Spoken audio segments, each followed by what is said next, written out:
तो इस बार एग्जाम में किस तरह के सवाल आएंगे इलेक्ट्रिक फील्ड से, उसको जानने के लिए पहले एनसीईआरटी में कैसे सवाल है या एनसीईआरटी में इलेक्ट्रिक फील्ड पे क्या क्या आ सकता है, तो एनसीईआरटी बेस्ड कुछ क्वेश्चन देखेंगे। इलेक्ट्रिक फील्ड पे पहला तो सवाल है कि इलेक्ट्रिक फील्ड किसी पॉइंट पे निकालना है, वो वेक्टर मेथड से आने के चांसेस है, जो अलग से एक बार हम फिर से बना लेंगे उसको।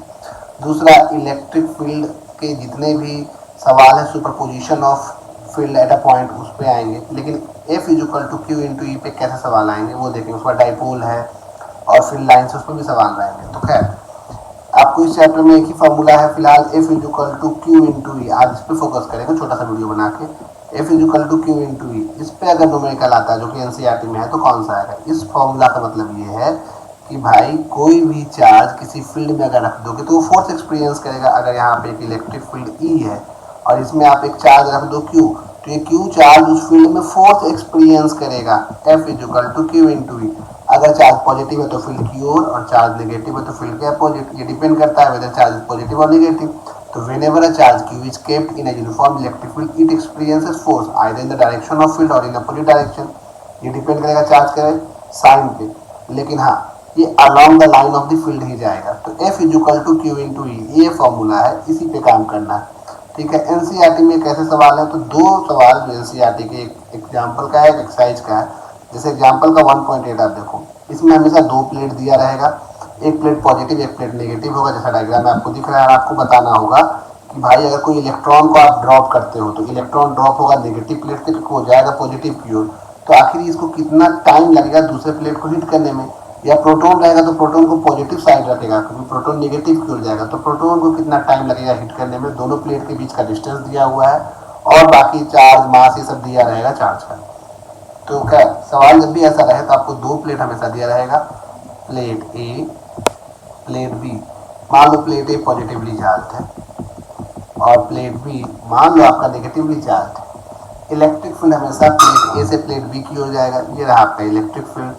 ये चूंकि कंडक्टिंग प्लेट है, इलेक्ट्रिक फील्ड लाइंस की प्रॉपर्टी के हिसाब से हर कंडक्टर पे वो हमेशा 90 डिग्री पे जाता है। ये भी गया नीचे की ओर और आप देख सकते हो ये 90 डिग्री पे गया है।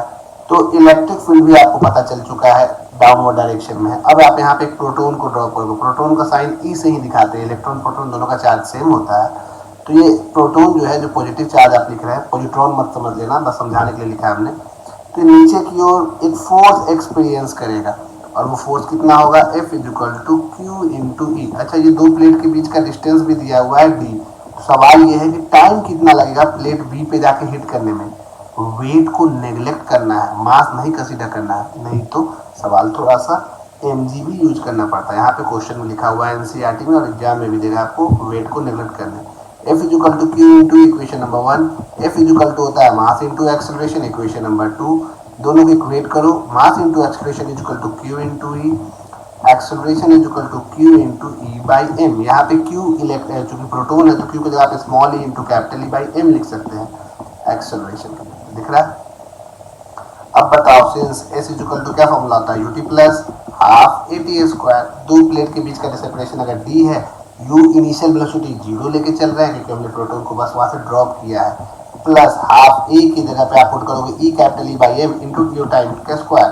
That means t square is equal to 2m into d divide by e into capital E. T square है तो ये अंडर रूट। ये बिल्कुल इजी सवाल है, ऐसा कुछ आएगा तब तो बना दोगे। इसमें कुछ और भी दे सकता है, टाइम दे देगा, सेपरेशन पूछ लेगा, फील्ड का कुछ वैल्यू दे देगा, कुछ भी ऊपर नीचे कर सकता है। मास यहाँ मास ऑफ प्रोटॉन है, अगर न्यूमेरिकल में इलेक्ट्रॉन है तो मास ऑफ इलेक्ट्रॉन अलग होगा, एक में 10 का पावर माइनस 27 है 1.67, एक में 1.31 इंटू 10 का पावर 31। तो जो भी वैल्यूज है वो ध्यान रखिएगा, इलेक्ट्रॉन का मास प्रोटॉन का मास। अच्छी बात है कि एग्जाम में दिया रहता है ये सब। तो ये एक टाइप हुआ। अब इसमें दूसरा टाइप ये देखो 1.14। इसमें दो प्लेट है और इसमें आपको प्रोजेक्ट करना है किसी चार्ज को और दो प्लेट के बीच में, और फिर कितना वो डेविएट किया पाथ से, या डेविएशन नहीं तो कब वो प्लेट बी से ऊपर टकराएगा, या कौन सा चार्ज ज़्यादा डेविएट करेगा, ऐसे कुछ सवाल दे सकते हैं। जैसे इस सवाल में 3 चार्ज को प्रोजेक्ट किया है, एग्जाम्पल नंबर 1.14। तो हम वो सवाल एग्जैक्टली नहीं बना रहे, सवाल में तो कैलकुलेशन है ही नहीं, उस सवाल से जो भी कुछ आ सकता है वो बता रहे हैं आपको। ठीक है, जैसे 1.14 में आपको एग्जाम में मैक्सिमम केस में यही दिया रहेगा कि दो प्लेट्स हैं, प्लेट ए प्लेट बी। एक प्लेट को ये पॉजिटिवली चार्ज कर देगा और दूसरे प्लेट को ये नेगेटिवली चार्ज कर देगा। और आपको कुछ भी प्रोजेक्ट करना है, मान लो एक इलेक्ट्रॉन जिसका साइन माइनस होता है, आप इसको सीधे फेंकोगे, जब आप सीधे फेंकोगे तो ये सीधे निकलना चाहिए, लेकिन ऑब्वियस सी बात है, या मान लो हम यहाँ पे आपका इलेक्ट्रिक फील्ड लाइन भी ड्रॉ कर ही देते हैं, क्वेश्चन में जो है इलेक्ट्रिक फील्ड लाइंस, यानी इलेक्ट्रिक फील्ड पॉजिटिव प्लेट से नेगेटिव, जो ये रहा आपका इलेक्ट्रिक फील्ड लाइंस, ये इलेक्ट्रिक फील्ड का डायरेक्शन पॉजिटिव से नेगेटिव की ओर, नीचे की ओर, बस एक लाइन बनाना है, पूरे प्लेट में है। इस फील्ड के अपोजिट फोर्स महसूस करेगा आपका ये इलेक्ट्रॉन, और इसलिए अपने पाथ से डेविएट होकर ऐसे निकल जाएगा। तो सवाल है कि जिस समय ये निकला उस समय ये कितने एंगल पे निकला। जरूरी नहीं है हर बार एंगल पूछेगा, आपको प्लेट की लंबाई दी हुई है, लेंथ एल है, आपसे पूछ सकता है समय कितना लगेगा जब वो प्लेट को बाहर का निकल रहा हो, कुछ भी पूछ सकता है। सवाल कुछ भी पूछे, आपको एक ही मेथड फॉलो करना है, हमेशा दो डायरेक्शन बना लेना है।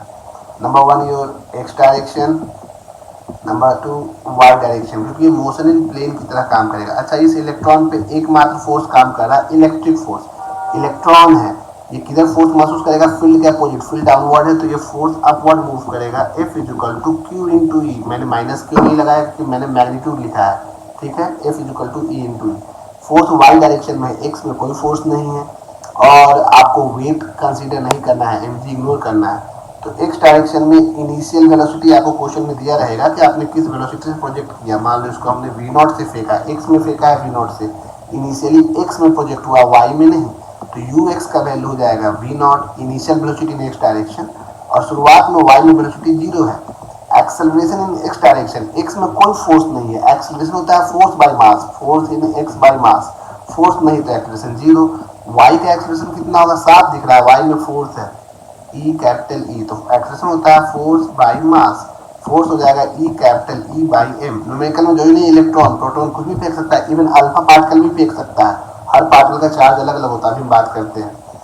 अब S इक्वल टू होता है ut plus half a t square, ut plus half a t square. अगर आपको x का लिखना है तो x इक्वल टू सब कुछ x का लेंगे uxt प्लस हाफ axt का स्क्वायर, और y का लिखना है तो uyt plus half ay into t square. X में आपको प्लेट कितना डिस्टेंस कवर कर रहा है ये दिया हुआ है, एल डिस्टेंस, तो हम लोग एल लिख देंगे। यूएक्स का value v0 into time T, x का वैल्यू 0। वाई में कितना जाएगा यही तो पता करना है, ये है वाई आपका, यहाँ से यहाँ वाई में कितना मूव किया, अगर ये पता करने बोलेगा तो वाई को रहने देते हैं। Y is equal to u y 0 है, plus half a y is E capital E by m into t square. आप चाहो तो यहाँ पे आराम से अब टी का वैल्यू पुट कर सकते हो, y is equal to half e capital E by m into t का स्क्वायर, यानी कि यहाँ से t is equal to l by v naught आ जाएगा, इक्वेशन नंबर 1। इसको यहाँ पुट कर देते हैं एल बाई वी नॉट का स्क्वायर। तो ये y का आपको मिल जाएगा, y में कितना डेविएट हुआ y डायरेक्शन में। अगर आपको एंगल निकालना है कि भाई जब ये निकल रहा था तो नेट वेलोसिटी के दो कंपोनेंट थे, इधर vx इधर vy, तो ये थीटा कैसे निकालेंगे, तो आपको इस केस में पता होना चाहिए tan थीटा होता है परपेंडिकुलर बाय बेस, परपेंडिकुलर हो गया vy, बेस हो गया vx। तो y के वेलोसिटी निकालिए, x का निकालिए, देखिए ऐसे v is equal to u plus a t, ये आपका काम खत्म है। आप vx लिखेंगे तो ux प्लस एक्स टी, और vy लिखेंगे तो uy प्लस ए वाई इंटू टी। ux हमारा कितना था v0 प्लस एक्स हमारा 0, तो vx इतना आ गया, और vy is equal to uy कितना है, uy इनिशियल वेलोसिटी 0 था, how much is ay is e capital e by m into l by v0, sorry किनारे हो गया थोड़ा, दिखाई दे रहा होगा आपको। तो tan theta is equal to अभी भी लिखे थे vy बाई vx, तो गौर करो vy कितना है e capital e by m into l by v0, और vx कितना है मेरे पास v0, ये v0 से v0 कैंसिल नहीं होगा, दोनों मल्टीप्लाई होगा, ई है चार्ज, एम है mass, into l by v0 का स्क्वायर इंटू में ई। आपका ये tan थीटा आया। अब गौर करो tan थीटा जो आया आपका इस सवाल में, tan थीटा किस पे डिपेंड कर रहा है, ई के जगह कोई और चार्ज हो तो हम क्यों लिख दे रहे हैं, चार्ज पे और मास पे। इसको कहते हैं चार्ज बाई मास रेशियो, क्योंकि भाई लेंथ तो हर चार्ज के लिए फिक्स रहेगा, हर बार हम एक ही स्पीड से फेंक रहे हैं तो v0 फिक्स है, एक ही फील्ड में फेंक रहे हैं ई फिक्स है। अगर कोई इलेक्ट्रॉन फेंकता है, कोई प्रोटॉन फेंकता है, कोई अल्फा पार्टिकल फेंकता है, तो हर बार q और m का वैल्यू बदलेगा। तो याद रखिएगा जिसका डिफ्लेक्शन ज्यादा होगा, कोई का डिफ्लेक्शन कम हुआ, किसी का डिफ्लेक्शन बहुत ज्यादा हुआ, तो जिसका डिफ्लेक्शन ज्यादा हुआ जो प्लस की ओर मुड़ेगा वो नेगेटिव चार्ज, जो माइनस की ओर मुड़ेगा वो पॉजिटिव चार्ज, और जिसका एंगल ऑफ डिफ्लेक्शन ज्यादा होगा उसका चार्ज बाय मास रेशियो भी ज्यादा होगा। एनसीईआरटी के सवाल में यही है कि किसका चार्ज बाय मास रेशियो ज्यादा होगा, तो ये ध्यान रखना है चार्ज बाय मास रेशियो किसका ज्यादा होगा, उसी का ज्यादा होगा जिसका डिफ्लेक्शन ज्यादा होगा। अब क्वेश्चन में बोल दिया अल्फा पार्टिकल, तो अल्फा पार्टिकल और एक प्रोटोन को फेंका, अल्फा पार्टिकल का चार्ज होता है 2e, प्रोटोन का चार्ज है e, अल्फा पार्टिकल का मास होता है, मास ऑफ प्रोटोन और अल्फा पार्टिकल क्या अंतर है, अल्फा पार्टिकल हीलियम है आपका 2 और 4, 2 और 4, प्रोटोन आपका क्या है हाइड्रोजन 1 और 1, तो इन दोनों के मास में 4 टाइम्स का अंतर है। अल्फा पार्टिकल का मास जो है वो 4 टाइम्स है मास ऑफ प्रोटोन के, और चार्ज ऑफ अल्फा पार्टिकल जो है वो 2 टाइम्स है चार्ज ऑफ प्रोटोन के। बीच में कॉल, तो याद रखना है आपको कि अगर आपको tan थीटा लेना है फॉर अल्फा पार्टिकल, तो आपको मास ऑफ अल्फा पार्टिकल प्रोपोर्शनल पे बात कर रहे हैं और चार्ज बाय मास रेशियो होता है, सॉरी इसको मिटाने के लिए हम बगल से रबर उठाए थे, फिजिकल रबर।